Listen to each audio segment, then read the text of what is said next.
Bonjour à tous et merci d'être aussi nombreux pour assister à cette conférence juridique. J'espère de ne pas trop vous assommer de textes. Mon objectif, c'est vous de sensibiliser, de vous aider à vous sécuriser. C'est vraiment ça l'objectif de cette journée. Donc 2 conférences pour parler de droit, et il y a beaucoup de choses à dire, donc on va essayer de faire un tour d'horizon des principaux sujets juridiques qui doivent vous sensibiliser, vous intéresser, et pour vous aider aussi à ce que demain vous vous exerciez avec une meilleure conformité juridique. Donc moi je suis Élise Guillaudis, je suis avocat depuis un peu plus de 17 ans maintenant. J'ai fondé ma structure qui s'appelle Numétique Avocat. Numétique, c'est numérique et éthique. Voilà, c'est les 2 ADN de mon cabinet. Et j'exerce particulièrement en droit du numérique, tout ce qui est droit du digital, Internet, protection des données personnelles, réalisation de sites web notamment. Et j'ai fait, quand j'étais jeune avocat, un peu droit de la santé. Et par mon éducation familiale aussi, c'est vrai que la santé naturelle est une thématique qui me touche en particulier. Et donc c'est vrai que quand Alexandra m'a proposé de venir parler juridique lors de cette journée, lors de ce congrès, je me suis dit, bah oui, en effet, il y a un vrai sujet. Comment aider les naturopathes à se mettre en conformité ? Voilà, j'ai bossé pour vous aujourd'hui. J'espère que ce que je vais vous présenter vous intéressera. Et puis, je suis là toute la journée, donc n'hésitez pas à me solliciter si vous avez des questions. D'ailleurs, si j'ai un peu de temps à la fin de la conférence, on passera le micro pour que vous puissiez me poser des questions. J'espère qu'on aura un peu de temps pour ensuite qu'on ait un échange un peu plus interactif. Alors, le naturopathe, vous le savez, j'invente rien, est une profession à risque au plan juridique. Une profession qui n'est pas reconnue officiellement, qui est tolérée, mais qui n'est pas reconnue. À risque, parce que cette profession, elle est au carrefour d'un certain nombre de réglementations, et pas des moindres. Alors, je vous ai fait un petit schéma pour que vous compreniez les principales réglementations dont on va parler aujourd'hui. Alors, ce matin, je vais faire un zoom sur la réglementation qui est en bas à droite, et je vous parlerai cet après-midi des 3 autres. Je ferai un tour d'horizon des 3 autres. Mais voilà, le naturopathe, il doit se préoccuper de sa réglementation, de sa conformité. Alors, la conformité, c'est quoi? C'est déjà veiller à respecter la réglementation autour de la profession de médecin. Alors là, ça, j'invente rien, je pense que vous le savez. Vous devez faire très attention à ce que vous dites, à ce que vous faites au regard de l'exercice illégal de la médecine dont je parlerai cet après-midi. Le naturopathe doit aussi veiller à respecter le code de la consommation. Ben oui, parce qu'en fait, ces patients, on va les appeler les clients, parce que ce n'est pas des patients, ce sont des clients. Ce sont des consommateurs, des particuliers, qui, eux, peuvent invoquer le code de la consommation. D'accord ? Et parce qu'ils sont consommateurs, vous avez un devoir d'information, de transparence. Et puis, quand vous faites de la vente en ligne, on en parlera cet après-midi, c'est-à-dire quand le contrat se forme à distance, par le site Internet par exemple, eh bien, vous devrez respecter la réglementation sur les contrats conclus à distance, avec le droit de rétractation, avec la responsabilité de plein droit, etc., etc. Et puis, il y a le droit de la communication en ligne également. Donc là, ça fait écho à toute l'obligation d'information légale que vous avez en tant qu'éditeur d'un site, en tant que directeur de la publication, en tant que commerçant électronique, parce que oui, vous êtes des commerçants électroniques à partir du moment où vous proposez vos services via un site Internet. Bah oui. Et là, ce matin, je vais vous parler plus particulièrement de la protection des données personnelles, le RGPD, le Règlement général sur la protection des données personnelles, dont vous avez peut-être entendu parler. C'est un règlement européen. Voilà, donc je remercie Alexandra de me donner la parole parce qu'en effet, je pense que mes interventions sont utiles. Et donc 2 conférences, ce matin sur le RGPD et la deuxième cet après-midi sur les autres principales réglementations, sachant que je ne parlerai pas aujourd'hui de tout ce qui est lié à la publicité sur les produits de santé, sur les compléments alimentaires, parce que je sais que demain, vous avez une conférence sur ce sujet. Et puis, en complément de mes 2 interventions, j'ai travaillé à l'élaboration d'un pack juridique du naturopathe. Mon objectif, c'est non seulement de vous sensibiliser, mais aussi de trouver des solutions. Alors, ce n'est pas parfait, mais en tout cas, j'ai essayé de rédiger des documents, 3 documents clés qui, à mon sens, sont les 3 documents de base que tout naturopathe devrait avoir. Premier document, une politique d'utilisation des données personnelles, et je vais en parler, parce que c'est l'objet de ma conférence de ce matin. Premier document qu'il va falloir que vous ayez et que vous devrez faire signer à vos clients. Deuxième document important, les CGV, ou le contrat de prestation de service, on l'appelle comme on veut, mais c'est le contrat qui vous lie avec vos clients et qui va tendre à vous sécuriser dans la relation contractuelle qui se forme avec chacun de vos clients. Et ensuite, les mentions légales que vous devrez mettre sur votre site Internet pour renseigner votre identité complète, expliquer ce que vous faites, comment vous le faites. Et donc, ça fera écho aux obligations d'information dont je parlais tout à l'heure et qui sont imposées aux commerçants électroniques et aux éditeurs de sites. Donc, j'ai rédigé ces documents qui sont sur mesure et qui sont disponibles sur ma plateforme que vous pouvez aller commander si vous le souhaitez. Alors, la protection des données personnelles. Alors, de quoi on parle? Parce que je pense qu'il y a pas mal de gens qui ne savent même pas ce que c'est que la donnée personnelle. Alors déjà, pourquoi cette réglementation? Pourquoi une telle réglementation? C'est quoi l'esprit, finalement, le principe qu'on veut défendre à travers ce texte? Eh bien, c'est le respect de la vie privée, qui est un principe très fort en droit français. D'accord? On part du principe que chacun a droit au respect de sa vie privée et que l'informatique doit être au service de l'individu, des libertés individuelles, et pas au détriment des libertés.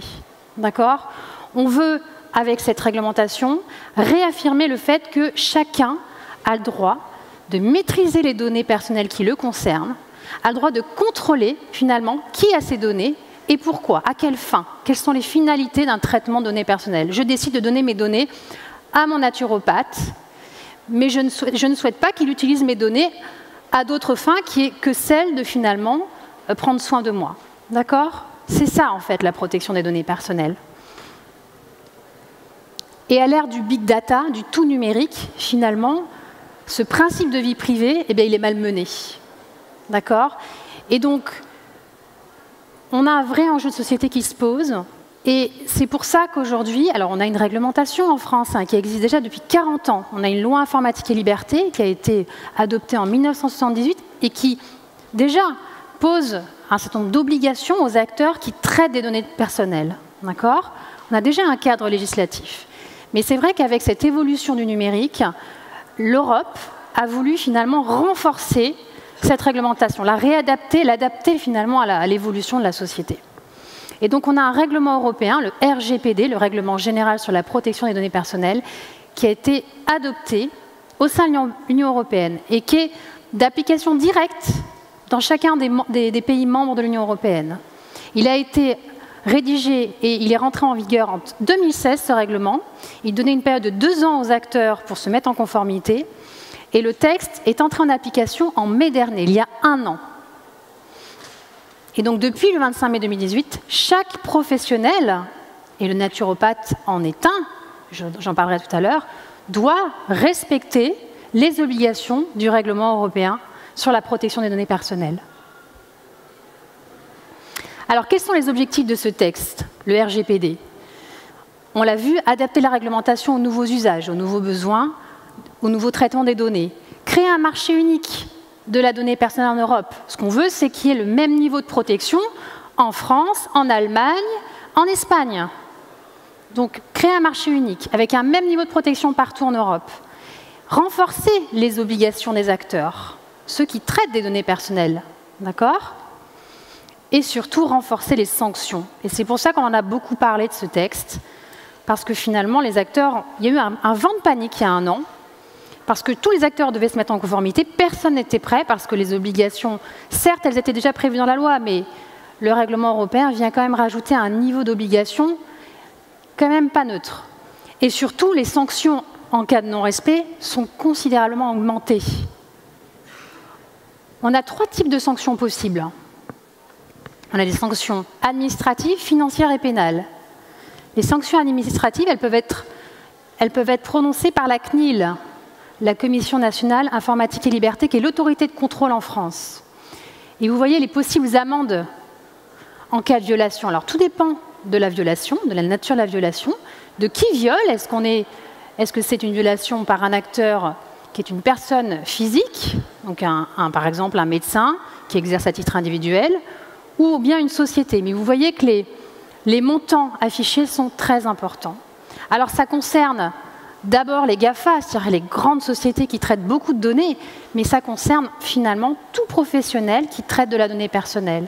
Donc une toute petite entreprise, même individuelle, qui traite des données de santé, par exemple, des données personnelles d'une manière générale, doit respecter les obligations. Des sanctions financières, c'est-à-dire qu'une personne pourrait porter plainte s'il y a une violation de ses données personnelles et engager votre responsabilité devant les juridictions, demander dommages et intérêts. Et enfin, il y a tout un chapitre dans le Code pénal qui prévoit des sanctions pénales, notamment, par exemple, quand les traitements de données personnelles ne respectent pas les prérequis en matière de sécurité informatique. Ce n'est pas que ça, mais il y a notamment des obligations de sécurité importantes. Et quand vous ne respectez pas ces obligations, eh bien, vous pouvez être passible de sanctions pénales. Jusqu'à présent, je n'en ai pas rencontré dans ma pratique, une sanction pénale prononcée. Mais avec l'entrée en application du texte, du règlement européen, les acteurs, les autorités de contrôle, les juges vont tendre à augmenter les sanctions. Ça, c'est sûr. Donc, il faut être très vigilant. Alors, qu'est-ce qu'une donnée de personnel, déjà? De quoi on parle? C'est une donnée, une information, toute information, qui concerne une personne privée, un individu, Madame Dupont, d'accord? Qui permet d'identifier directement Madame Michel Dupont, son image, par exemple, ou indirectement, son numéro de carte bancaire, son numéro de sécurité sociale, un identifiant en ligne. C'est une donnée qui permet indirectement, par des moyens techniques, de remonter à une personne physique. Donc toute information qui permet de remonter à une personne est une donnée personnelle. La donnée personnelle, elle peut être qualifiée de donnée sensible. Alors qu'est-ce que c'est qu'une donnée sensible? Eh bien, c'est une information, une donnée personnelle, mais qui est relative à la santé de la personne, à ses origines raciales, ethniques, ses opinions politiques, religieuses, philosophiques, ses orientations sexuelles, sa génétique, voire sa biométrie. Donc la définition est large. Et si je fais un zoom sur ce qui peut nous intéresser un peu plus, sur la donnée de santé, qu'est-ce que c'est au sens du texte, au sens de la CNIL? Eh bien, c'est une information qui peut concerner la maladie d'une personne, un handicap, un risque de maladie, des antécédents médicaux, le fait que la personne soit enceinte, par exemple. C'est une information sur la santé de la personne. D'accord? Son état physiologique, une dépression, un stress important est une information, est une donnée de santé, une donnée sensible. D'accord? Qu'est-ce qu'un traitement de données? Parce qu'en fait, le texte vise les traitements de données personnelles. Donc il faut comprendre ce que c'est qu'un traitement au sens du texte. Eh bien, finalement, c'est toute opération que vous allez faire sur la donnée. Je collecte la donnée, je fais un traitement. Je la stocke sur mon ordinateur, je fais un traitement. Je la mets dans un fichier Excel, puis je la rejoins avec une autre donnée, je fais un traitement. Je la transfère par mail à quelqu'un, je fais un traitement. Je supprime la donnée, je fais un traitement de données. D'accord? Donc c'est toute opération que vous faites sur cette donnée, vous faites un traitement. Alors ça peut être un traitement automatisé, en tout ou partie, ou un traitement non automatisé de données, mais qui vont être appelés à figurer dans un fichier. Par exemple, vous prenez des notes à l'occasion d'un rendez-vous sur un calepin, et ensuite cette note, vous allez soit le classer dans un dossier physique, vous faites un classement, soit vous l'intégrez sur votre PC, par exemple. D'accord? Ces opérations sont des traitements. Alors les acteurs, j'en ai parlé tout à l'heure, qui engage sa responsabilité s'il y a une violation? Il y a deux acteurs au sens du texte qui engagent leur responsabilité. Le premier, c'est le responsable du traitement. Le responsable du traitement, c'est celui qui va déterminer les finalités et les moyens du traitement. Je suis avocat, j'ai besoin d'envoyer une proposition d'honoraire à un client. Pour lui envoyer, il va falloir que je traite ses données personnelles, son nom, son prénom, son adresse, son mail, etc. D'accord? Donc la finalité, c'est je dois lui envoyer une proposition d'honoraire. Donc je décide de cette finalité. Et je vais décider des moyens du traitement, c'est-à-dire la manière dont je vais traiter ces données. ce devis, eh bien, je vais le stocker sur mon ordinateur ou bien sur un espace cloud hébergé par un tiers, etc. D'accord ? Donc je décide des finalités et des moyens du traitement. Je suis en tant qu'avocat responsable du traitement lorsque je traite des données de mes clients. Deuxième acteur qui est visé par le texte, le sous-traitant des données. Alors il y en a dans certains cas, pas toujours. C'est qui le sous-traitant? Eh bien c'est celui qui peut être amené à traiter la donnée sur instruction pour le compte du responsable du traitement. D'accord? Je suis avocat, j'ai envie d'envoyer une newsletter à mes clients pour les tenir informés des informations juridiques, des actualités. Je suis débordée de travail, j'ai pas le temps. Je vais passer par mon agence de communication qui va faire un emailing. Je vais lui envoyer ma base de données client. Elle va faire le emailing pour envoyer ma newsletter. Eh bien, cette agence de communication, elle va avoir accès aux données de mes clients. Nom, prénom, adresse, etc. D'accord? Mais elle va agir sur instruction. C'est moi qui vais décider. La finalité, c'est je vais envoyer ma newsletter. Je fais appel à un sous-traitant, un prestataire qui va traiter les données personnelles de mes clients pour envoyer cette newsletter. Eh bien, cette agence de communication sera qualifiée de sous-traitant des données personnelles parce que cet acteur aura accès à mes données. Qu'est-ce qu'une violation de données personnelles au sens du texte? Eh bien, c'est une violation de sécurité qui va entraîner, de manière accidentelle ou illicite, la destruction de la donnée, sa perte, son altération, sa divulgation non autorisée. D'accord? Donc c'est finalement une violation de données, c'est très large. Je me balade avec mon ordinateur à la gare, je me le fais voler ou je le perds, je le laisse dans le train, potentiellement violation de données personnelles. Alors, est-ce que le naturopathe est concerné? Bon oui, là je pense que vous avez compris que oui. À ce stade, oui, le naturopathe est concerné. Il est responsable du traitement, d'accord? Des données de ses patients, on va les appeler les clients, parce que patient, j'aime pas vraiment ce terme, lorsqu'il agit dans le cadre de ses activités professionnelles. Quand le naturopathe a un site internet par lequel les internautes peuvent le contacter via un formulaire de contact, il va traiter les données des utilisateurs de son site, d'accord? Donc, le naturopathe doit respecter, comme tout professionnel, la réglementation sur la protection des données personnelles. Est-ce que le naturopathe peut avoir recours à des sous-traitants? Bah oui, je pense que dans certains cas, ça doit dépendre de vos pratiques, mais dans certains cas, si vous réfléchissez, peut-être que vous direz, ah oui, dans ce cas-là, j'ai des sous-traitants qui peuvent potentiellement avoir accès aux données de mes clients. Exemple, une solution d'hébergement, externaliser des dossiers. Je décide finalement, pour des questions de simplicité, de ne pas héberger mes données informatiques sur mon serveur ou sur mon PC. Ah bah tiens, je vais utiliser une solution de cloud, c'est à la mode, c'est super. Eh bien, l'hébergeur qui vous fournit une solution d'hébergement, en principe, est qualifié de sous-traitant. Potentiellement peut avoir accès à vos données de vos clients, et les vôtres, votre nom, à minima. D'accord ? Alors, quelles sont les obligations du naturopathe? Parce que maintenant, on a compris ce que c'était qu'une donnée perso, ce que c'était qu'un traitement. On a compris que le naturopathe était responsable du traitement. Maintenant, quelles sont ses obligations? Et vous allez voir qu'il y en a un certain nombre. Alors déjà, il faut vous dire que systématiquement, il y a des grands principes qu'il va falloir respecter pour tout traitement de données personnelles. Je vous les ai résumés, synthétisés ici. Les données doivent toujours être traitées de manière licite, loyale, transparente. Je ne collecte pas des données de manière opaque, sans informer la personne concernée, etc. D'accord ? Je dois collecter la donnée pour des finalités déterminées, explicites. Ah bah tiens, je vais récupérer la donnée de Madame Dupont, son adresse. Bon, c'est pas encore une cliente. Je ne sais pas encore ce que je vais en faire, mais bon, on ne sait jamais, je la garde sur mon PC, on verra ce que j'en fais. Puis je la conserve pendant 10 ans, 5 ans, 10 ans. Non. Je traite une donnée pour une raison, pour une finalité précise, légitime et explicite. La durée, tout traitement de données personnelles doit avoir une durée limitée. Je ne peux pas conserver les données de Madame Dupont pendant 30 ans, c'est interdit. Je dois définir une politique de durée de traitement au regard des finalités. J'ai besoin d'envoyer un devis à Madame Dupont pour réaliser une prestation d'avocat. Est-ce que j'ai besoin de conserver ce devis qui n'a jamais été signé? Madame Dupont n'est jamais revenue vers moi. Est-ce que j'ai besoin de conserver ce devis pendant 15 ans?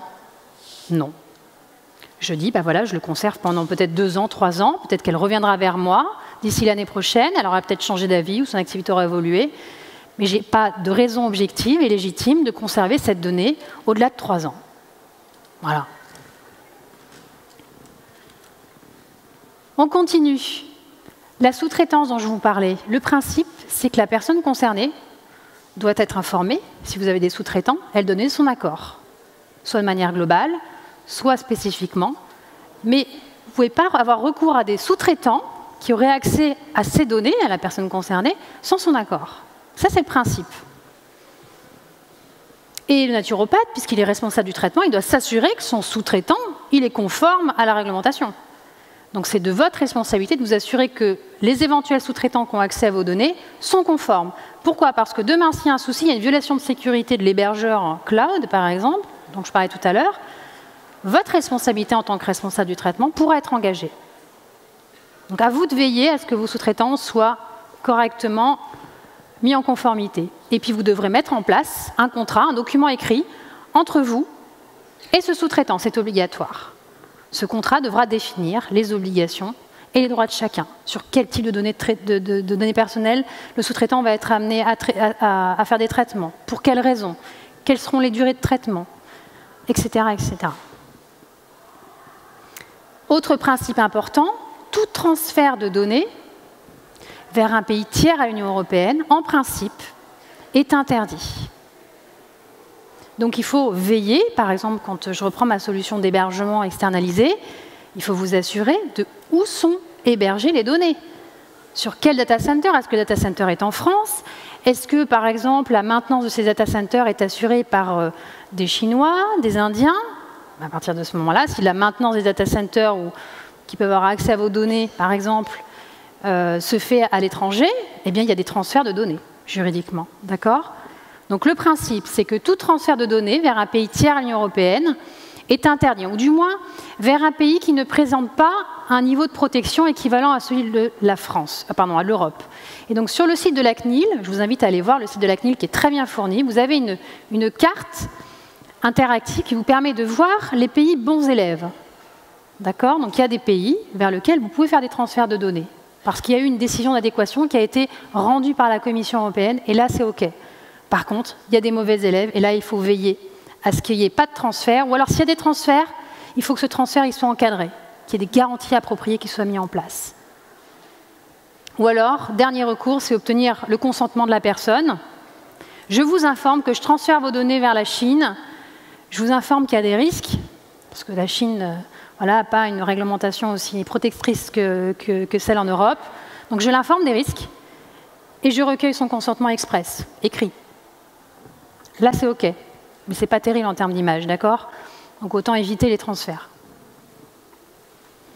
Le naturopathe devra également mettre en place des mesures techniques, organisationnelles, adaptées, appropriées, afin de garantir un niveau de sécurité, d'accord, adapté en fonction du type de données que vous traitez, des finalités, etc.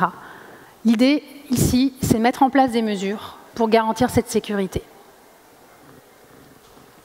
Alors là, je commence à peine ma conférence et je vous vois déjà faire une mine un peu inquiète. C'est vrai que je passe beaucoup de temps à mettre en conformité mes clients au plan RGPD parce que c'est un gros boulot pour certains. Mon objectif, c'est de vous sensibiliser, mais aussi, on va voir, on va essayer de trouver des solutions pour vous faciliter la tâche. Le naturopathe doit également tenir un registre des traitements. Donc, alors, qu'est-ce que c'est qu'un registre de traitement? Ça peut prendre la forme d'un fichier Excel, par exemple. La CNIL met sur son site des modèles gratuits. Donc vous pouvez aller voir, modèle registre des traitements, sur le site de la CNIL. Le naturopathe doit tenir ce registre lorsqu'il est amené à traiter de la donnée de santé. C'est vrai que dans le cadre de vos activités, vous pouvez être amené à collecter des données sur les antécédents médicaux, sur l'état de santé psychologique de la personne, etc. Donc là, vous serez amené à traiter des données de santé. Et dans ce cadre-là, vous devrez tenir un registre des traitements. D'accord ? Autre mesure importante et pas des moindres, et ça je l'ai vérifié pas plus tard qu'hier, lorsqu'un traitement de données personnelles est susceptible de comporter des risques importants pour les droits et libertés individuelles, eh bien le texte nous dit l'acteur, le responsable du traitement, doit effectuer, avant la mise en œuvre du traitement, une analyse d'impact. Donc c'est une étude particulière que vous devrez mettre en place pour, finalement, identifier le risque, le niveau de risque, et mettre en place les mesures adaptées, notamment au plan de la sécurité. Pour protéger la donnée, c'est toujours l'objectif, c'est de protéger la donnée. Et j'ai vérifié hier si le naturopathe était soumis à cette obligation. Est-ce que la naturopathe doit mettre en place cette analyse d'impact? Et on a une délibération de la CNIL, qui ne vise pas le naturopathe particulièrement, mais qui vise les cas dans lesquels cette analyse d'impact doit être mise en place. Et j'ai lu que quand vous avez un certain nombre de traitements particuliers, quand vous faites certains traitements, vous devez faire cette analyse d'impact, notamment quand vous traitez des données sensibles de personnes vulnérables. D'accord? Quand vous faites une évaluation de l'état de santé également. Donc, à mon sens, quand vous êtes dans ce cas de figure, et je pense que ça doit parler à un certain nombre de personnes ici, vous devrez mettre en place, faire cette analyse d'impact. Alors, comment on fait? Vous allez encore une fois sur le site de la CNIL, et le CNIL a mis en place un logiciel qui s'appelle l'outil PIA, et qui va vous aider à faire cette analyse d'impact. D'accord? Donc voilà, je vous invite à y aller pour vous y intéresser et voir comment vous pouvez faire cette analyse d'impact si vous êtes concerné.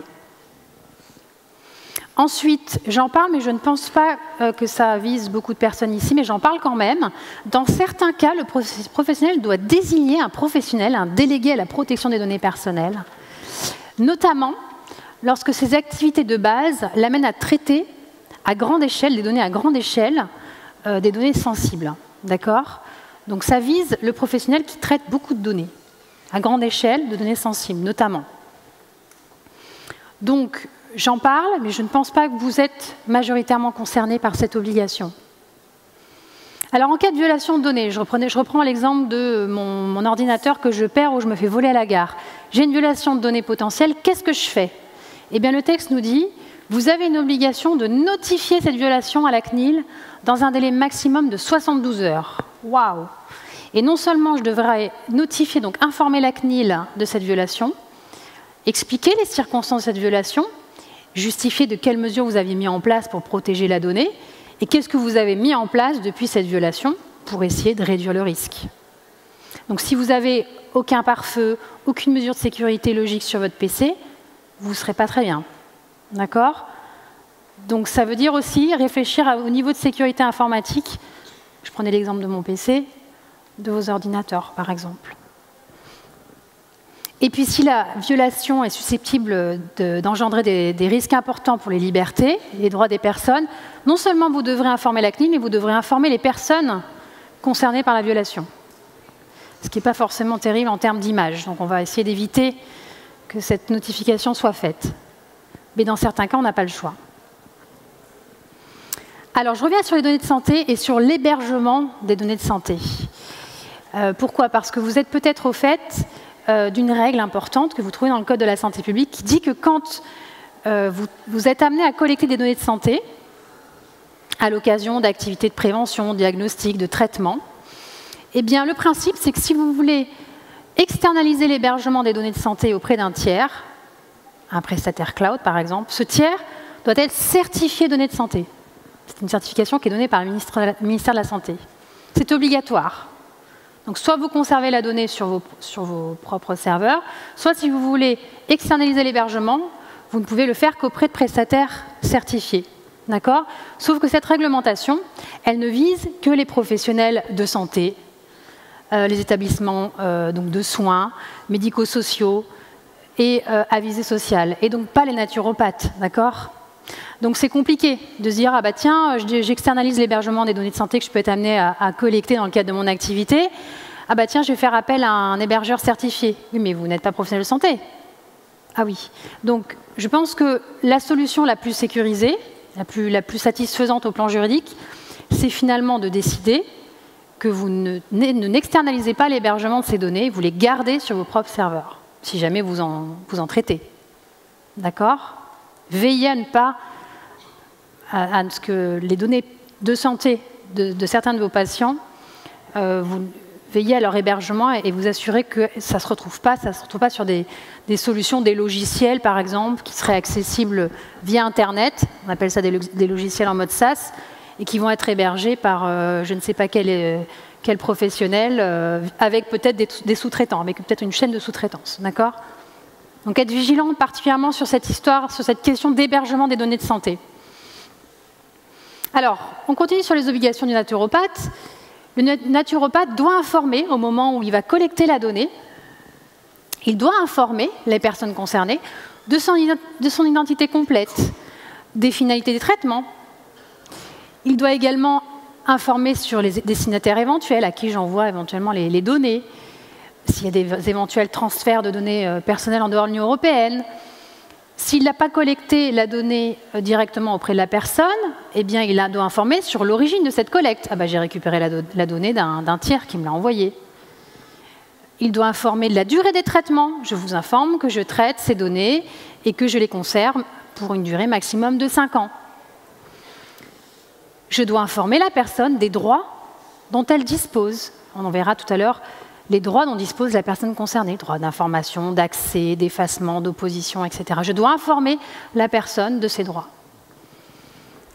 Et je dois également l'informer qu'elle a la possibilité, si elle veut faire une réclamation, de s'adresser à la CNIL. D'accord? Donc, le naturopathe doit informer. Il a des obligations d'informer ses clients, les utilisateurs de son site, toutes les personnes qui sont concernées par d'éventuels traitements. Ces personnes-là doivent être informées de votre politique de traitement des données personnelles, d'accord? Donc ça ne s'invente pas. Une information verbale ne suffit pas, d'accord? Il faut les informer de manière complète, explicite, par un document. Au-delà de ces obligations d'information, tout traitement de données personnelles doit avoir une base légale. Ça, c'est super important. À chaque fois que vous faites un traitement de données, il faut vous dire quelle est ma base légale. Ma base légale, c'est quel est le texte de droit qui m'autorise à faire ce traitement. OK? Voilà les 5 cas dans lesquels donc il faut répondre à une des cases, au moins, d'accord, qui m'autorise à faire un traitement de données personnelles. Ça peut être, ah bah, la personne m'a donné son accord express pour faire ce traitement de données personnelles. D'accord? Ça peut être, ah bah, elle m'a demandé de lui envoyer un devis, ou de réaliser une prestation de conseil juridique, elle a signé un contrat, bah oui, là je suis obligée de traiter ces données pour réaliser la prestation, d'accord, ou pour établir le devis. Eh bien, je suis soumis à une obligation légale, j'ai des salariés, et pour établir ces bulletins de paie, eh bien, je dois traiter ces données. En tout cas, les données qui sont nécessaires à ce traitement, cette obligation légale. Ou bien, je fais un traitement parce que j'exécute une mission de service public, ça peut être ça aussi. Et puis il y a la case un peu fourre-tout qui est l'intérêt légitime du responsable du traitement. J'ai un intérêt légitime à faire tel traitement de données. Il faudra justifier en cas de contrôle de cet intérêt légitime. D'accord? Alors, comment il se positionne le naturopathe par rapport à ces bases légales? Ben, il n'y a pas 36 000 solutions. Hein. Il y a 2 solutions possibles. Soit vous avez un contrat, ou vous envoyez un devis, mais je ne sais pas si dans le cadre de votre activité, c'est d'adapter. En tout cas, d'envoyer un devis, hein, j'entends. Soit il signe un contrat, soit vous obtenez le consentement express de la personne. D'accord? Mais ce n'est pas fini. Ça aurait été trop simple. Parce que ce qu'on a vu là, ce qu'on a vu jusqu'alors, c'était le principe pour le traitement des données personnelles au sens large, les bases légales. Sauf que pour les données sensibles dont on parlait tout à l'heure, ce n'est pas la même. Le principe, c'est que tout traitement de données sensibles, données de santé, est interdit. C'est interdit. Sauf si vous rentrez dans une des cases suivantes. Et là, quand on regarde le texte, on se rend compte qu'il n'y a pas beaucoup de solutions là. Il n'y en a qu'une. Le consentement express de la personne. Et le fait de lui faire signer, même si je vais parler tout à l'heure du pack de documents que j'ai rédigé spécialement pour le naturopathe, le fait de lui faire signer des CGV, ce n'est pas suffisant. Là, on l'informe qu'on va traiter des données de santé à telle fin, etc., qu'on a mis en place telle mesure de sécurité, qu'on conserve ces données tant de durée, etc. Donc, c'est une politique de traitement. On l'informe et on recueille son consentement express et préalable, donc au moment où on collecte la donnée.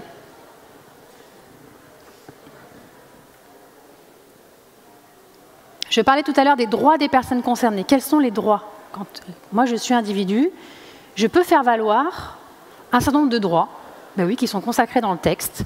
Quels sont les droits de la personne concernée? Ben déjà, j'ai le droit d'être informé de ce que les acteurs font de mes données. Donc mes acteurs, ils ont une obligation d'information et moi, j'ai le droit d'être informé. Je n'ai pas été informé que vous faisiez un traitement de mes données à telle fin. Je peux engager la responsabilité de l'acteur en question. J'ai le droit d'accéder, d'avoir une copie des données qu'il traite me concernant. J'ai le droit aussi à demander à ce que la donnée, qui n'est pas à jour, qui est, voilà, j'ai changé d'adresse, j'ai déménagé, soit mise à jour, soit corrigée, soit rectifiée.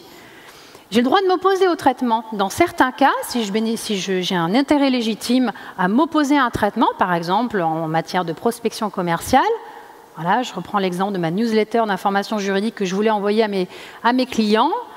On est dans la prospection commerciale. Hein, voilà, j'envoie ma newsletter, on est dans la prospection commerciale. Eh bien, la personne concernée a le droit de s'y opposer, sans frais, et vous devez répondre à cette demande d'opposition sous peine de sanction pénale. Dans certains cas, la personne peut bénéficier d'un droit à l'effacement, un droit à l'oubli. Voilà, dans certains cas. Pas dans tous les cas, mais ce principe a été consacré par la Cour de justice.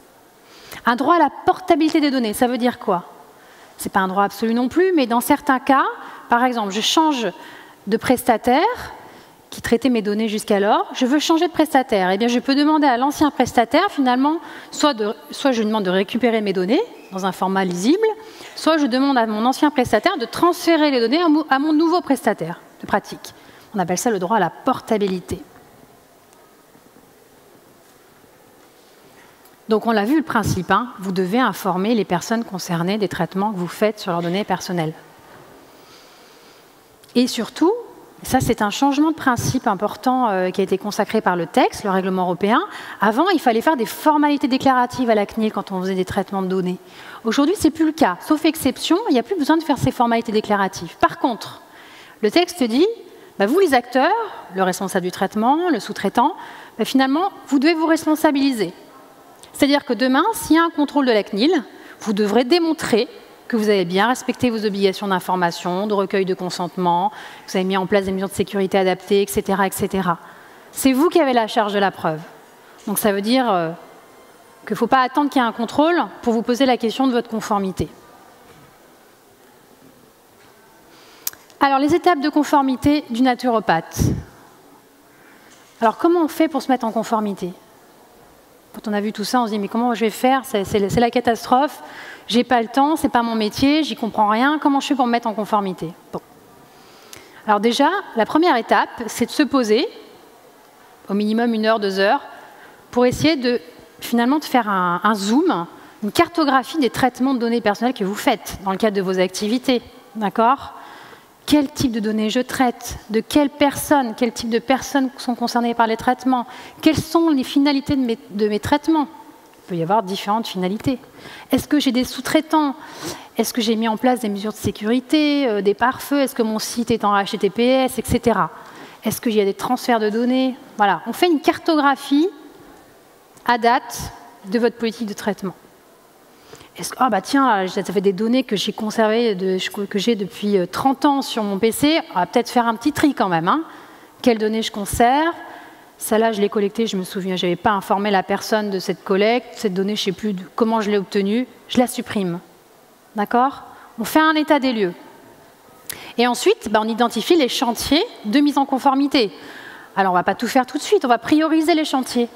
On va aller au plus urgent, au plus important. Zoom sur les données de santé. Zoom sur les transferts en dehors de l'Union européenne. D'accord? Zoom sur les mesures de sécurité. Sur l'établissement de mon registre de traitement. Sur l'analyse d'impact dont je parlais tout à l'heure. Et puis une fois qu'on a notre feuille de route, notre cahier des charges, eh bien on passe à l'action. Voilà. Alors soit on le fait tout seul, parce qu'on est armé, soit on se fait aider. Et c'est vrai qu'en ce moment, je fais beaucoup de mise en conformité RGPD pour mes clients, qui sont des professionnels qui ont toute activité. Hein, d'accord? Donc ça concerne tout professionnel, en fait. Tout professionnel traite des données personnelles. On passe à l'action. Alors, qu'est-ce que j'ai mis en place, moi, en tant qu'avocat dans le cadre de mon activité pour aider mes clients. Alors déjà avec ma complice Déborah Donnier, que vous connaissez peut-être et qui est juste à côté, on a décidé il y a 1 an, au moment où le RGPD est rentré en application, de monter une petite web-série d'informations qui est gratuite sur YouTube, pour expliquer, il y a 5 ou 6 vidéos, pour expliquer, des petites vidéos, enfin elles font 10 minutes chacune, pour expliquer ce que je viens de vous dire là. Qu'est-ce qu'une donnée personnelle, etc. Donc tout ce que je vous ai dit là, vous le retrouvez aussi sur ces petites vidéos. Voilà, une web-série pour sensibiliser, informer les acteurs, d'accord, des obligations de ce RGPD, qui est quand même assez technique et compliqué à appréhender quand on n'y connaît rien. Alors après, comment je fais? Ça va dépendre de mes clients.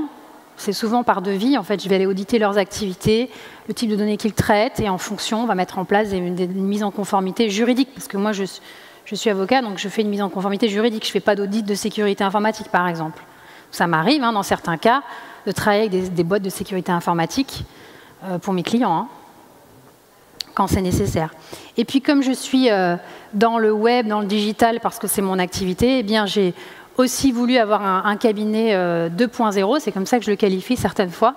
Et donc j'ai mis en place une plateforme de services juridiques en ligne qui permet finalement d'obtenir en ligne des documents juridiques assez courants pour le professionnel.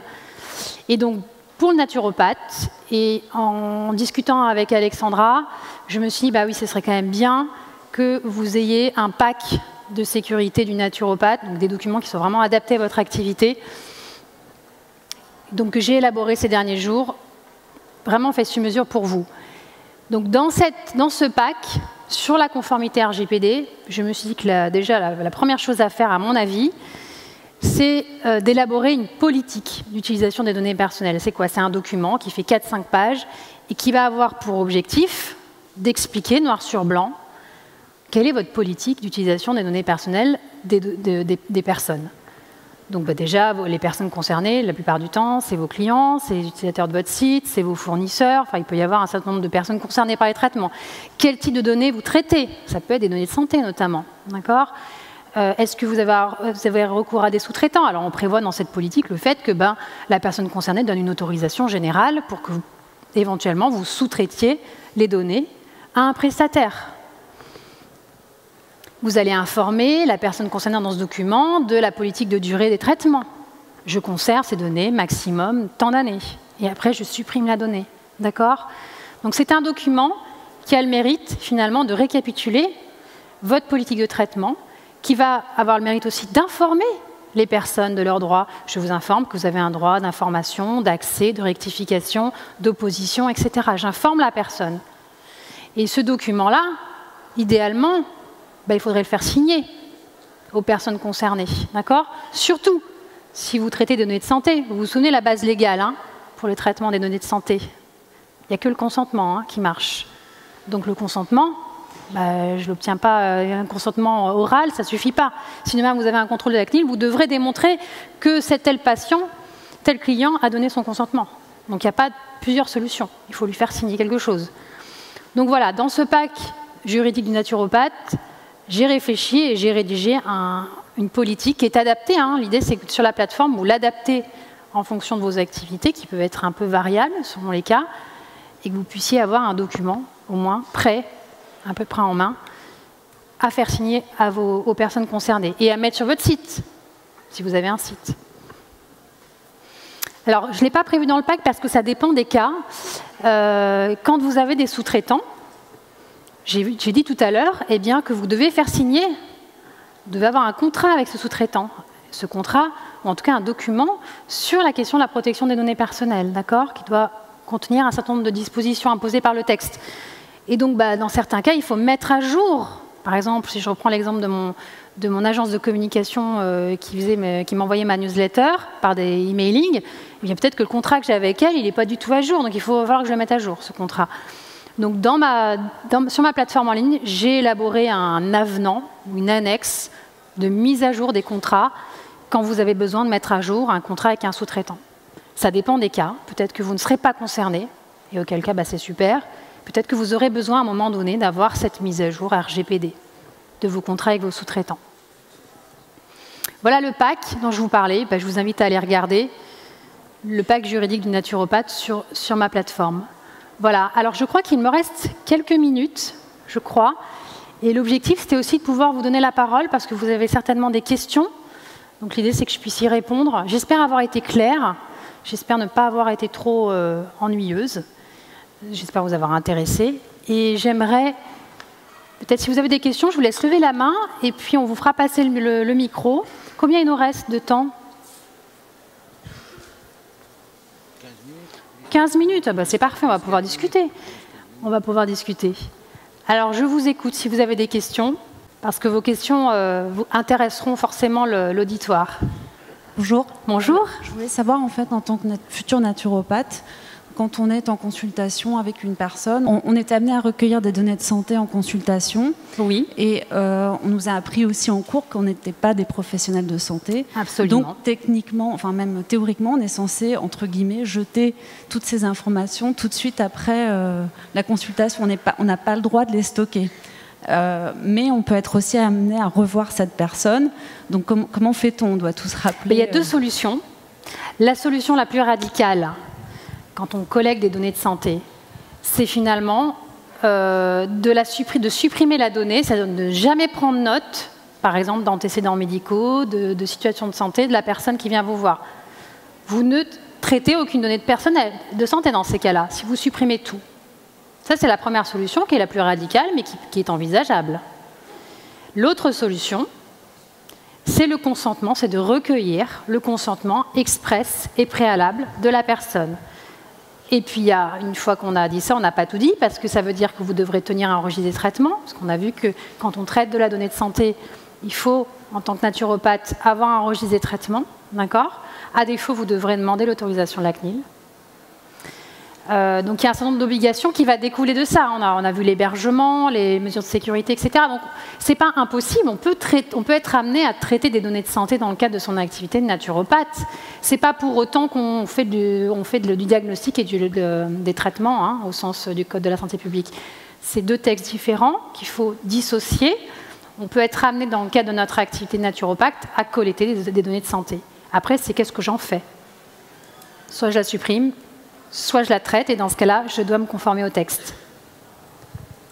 Vous parlez de consentement express de la personne, du client qui vient nous consulter.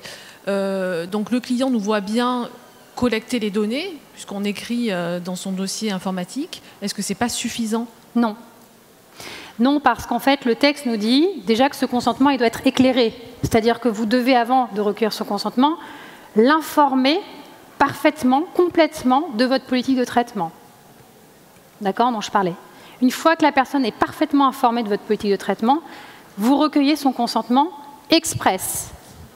Express est une manifestation de volonté sur ce traitement de données personnelles, d'accord ?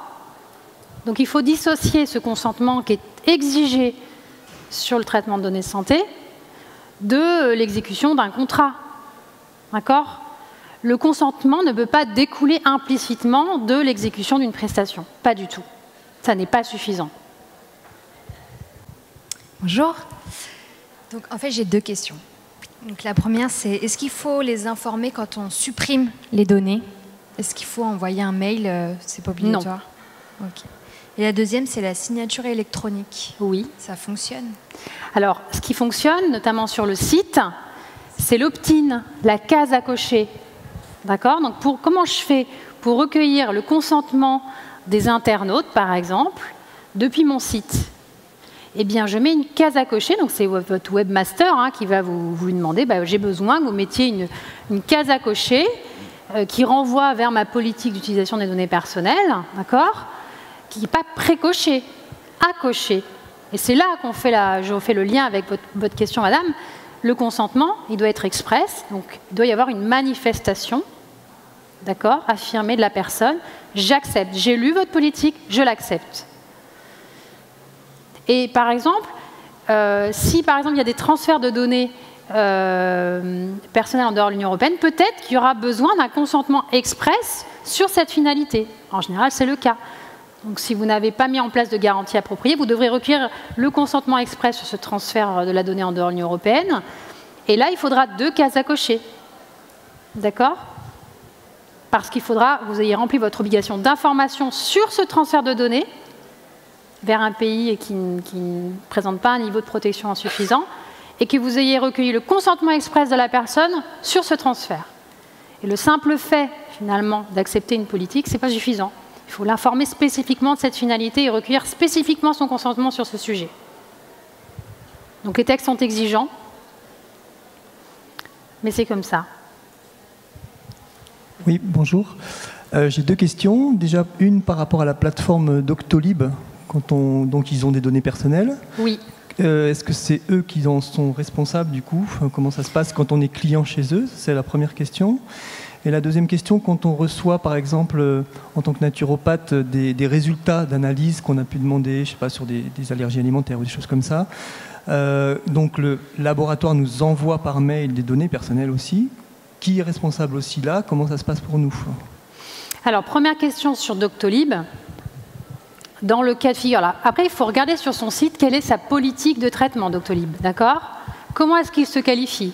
À mon sens, si j'ai une première analyse, je dirais que vous êtes responsable du traitement et que Doctolib est sous-traitant. Il vous offre une solution, une plateforme qui permet à vos clients de réserver en ligne leur rendez-vous et de payer en ligne. D'accord?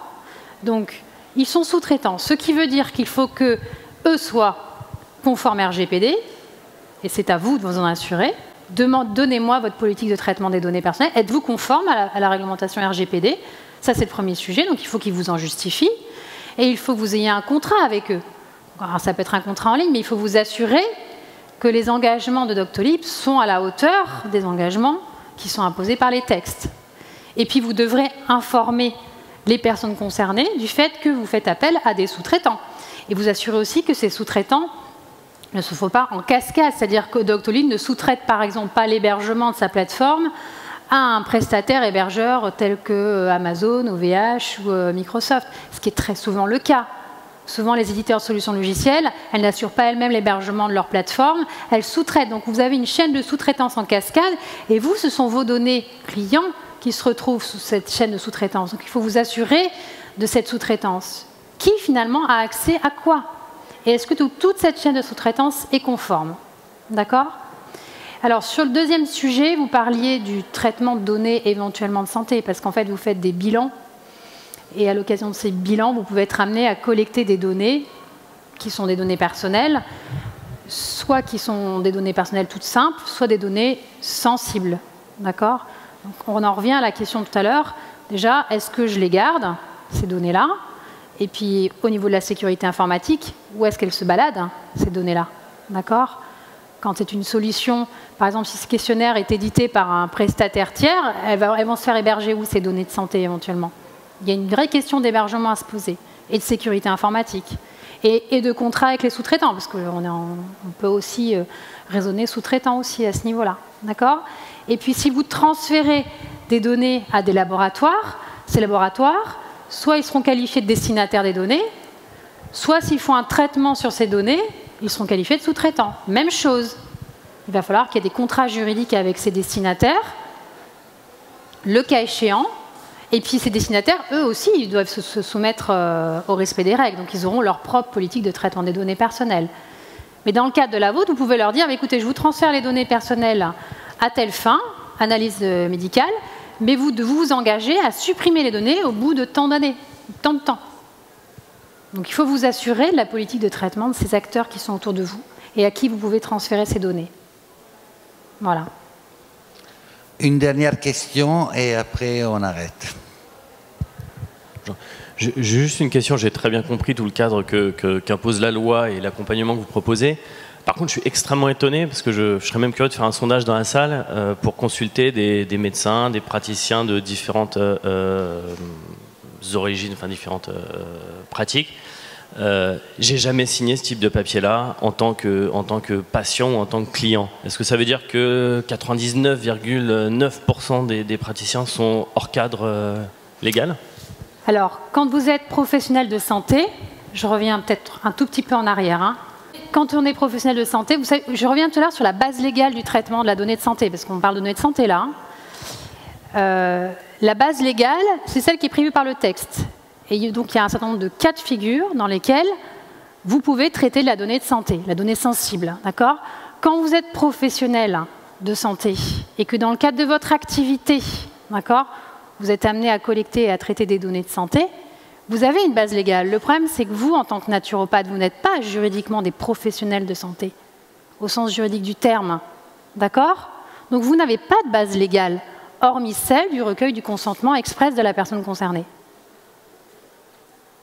Alors oui, vous faites aussi écho à un point qui est important, c'est que les acteurs ne sont pas tous en conformité, ils tendent à le devenir, d'accord? Le texte a 1 an d'existence. Je travaille beaucoup avec certains clients et ils tendent à se mettre en conformité, mais ça demande du temps. Ils ont besoin d'être aidés. Donc il y a un temps de mise en place de cette conformité. Mais je ne me fais pas de soucis, d'ici quelques mois, quelques années, les acteurs vont être de plus en plus en conformité et vous serez amenés à signer de plus en plus de politiques d'utilisation des données personnelles. Et je pense que vous en signez sans même des fois vous en rendre compte, parce que quand vous allez sur un site, des fois on vous demande et vous cochez vite, rapidement, sans forcément lire les documents que vous cochez, mais peut-être que ce que vous cochez est une politique d'utilisation des données personnelles. Là, il faut distinguer le professionnel de santé, le médecin, d'accord, qui est reconnu légalement et qui est tenu à une obligation professionnelle, du naturopathe, qui n'est pas, au sens juridique du terme, un professionnel de santé. Merci, maître. C'est la raison pour laquelle, au syndicat, on a fait appel à maître Guillaudis, parce qu'effectivement, nul n'est censé ignorer la loi, mais si on ne prend pas le temps de nous expliquer, c'est compliqué. La chance que vous avez, c'est que maintenant, vous allez pouvoir vous mettre en conformité et vous ferez partie des professionnels qui respectent la législation. J'espère qu'on sera de plus en plus nombreux pour que justement les instances comprennent qu'on a une prise en charge en complément de la médecine, mais qu'on est bien conscient que nous ne sommes pas des professionnels soignants et qu'on a des choses à faire différentes que nos confrères soignants. J'en discutais encore ce matin. Nous avons le droit de communiquer, nous avons le droit de faire de la publicité parce que nous ne sommes pas professionnels soignants. Voilà. Donc j'espère que rapidement vous pourrez contacter maître Guillaudis et pouvoir aller bénéficier des packs qu'elle nous fait. Je travaille quand même avec de nombreux avocats et on a beaucoup de chance d'avoir un pack à ce prix-là, donc j'espère que vous allez en profiter. Merci. Merci Alexandra.